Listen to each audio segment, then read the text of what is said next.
ప్రాజెక్టులన్నీ ఎక్కడికి పోవాలి మరి మొత్తం నష్టపోదామా మళ్ళీ బీఆర్ఎస్ను కాపాడుకొని బ్రహ్మాండంగా బీఆర్ఎస్ శక్తితోనే పోరాటం చేసి మన అస్తిత్వం కాపాడుకుందామా మీరు ఆలోచించాలని నేను మాట్లాడుతూ ఉన్నా ఆనాడు తెలంగాణ కోసం మీ అందరికి తెలుసు తెలంగాణ ఉద్యమం జరిగిన నాడు మీరందరూ కూడా నన్ను దీవించినారు 15 ఏళ్లు పోరాటం చేసి చావు నోట్లో తలకాయ పెట్టి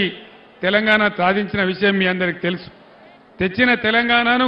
ఒకటొకటి బాగు చేసుకుంటూ ఒక పొదరిల్లాగా బ్రహ్మాండంగా చేసుకుంటా ఉన్నాం మొన్న అసెంబ్లీ ఎలక్షన్లో కాంగ్రెస్ ఇచ్చిన వాగ్దానాలు నమ్మి మీరు కాంగ్రెస్కు ఓటేసినారు అనవసరంగా మనం దెబ్బతినిపోయినాం మళ్ళీ ఇప్పుడు ఈ కాంగ్రెస్ చేసే మోసాల నుంచి ఈ రాష్ట్రాన్ని కాపాడాలన్నా నదుల నీళ్లు దక్కించుకోవాలన్నా కరెంటు మనకు రావాలన్నా ఖచ్చితంగా బీఆర్ఎస్ ఎంపీలు గెలిస్తేనే బ్రహ్మాండంగా అందరిని కాపాడగలుగుతారు కాబట్టి నేను మీ అందరిని కోరుతా ఉన్నా వెంకట్రామరెడ్డి గారు ఒక రిటైర్డ్ ఐఏఎస్ ఆఫీసర్ ఇదే జిల్లాలో కలెక్టర్గా పనిచేసిన వ్యక్తి ఆ ఇద్దరు అభ్యర్థుల కథ మీకు తెలుసు నేను కొత్తగా చెప్పేదేం లేదు బీజేపీ క్యాండిడేటు 100కి 100 అబద్ధాలు మాట్లాడతాడు నరేంద్ర మోడీది ఎంత గ్యాసు రఘునందన్ రాజు కూడా అంతే గ్యాసు అందులో ఏం అనుమానం లేదు నిజమే కదా దుబ్బాకలో ఇదే ప్రభాకర్ రెడ్డి చేతిలో మొన్న దాదాపు 55,000 ఓట్లతోని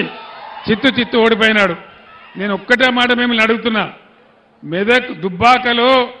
అసెంబ్లీకే చెల్లనటువంటి రూపాయి మరి మెదక్ పార్లమెంట్లో చెల్తుందా దుబ్బాకలో చెల్లని రూపాయి మెదక్లో చెల్తుందా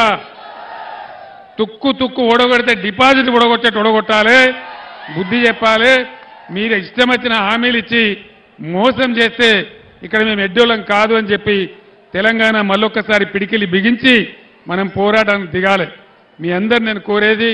నేను ఇదే జిల్లా బిడ్డను మీకోసం నేను ఎంత పనిచేసినో మీకు తెలుసు మెదక్ పట్టణాన్ని మెదక్ ప్రాంతాన్ని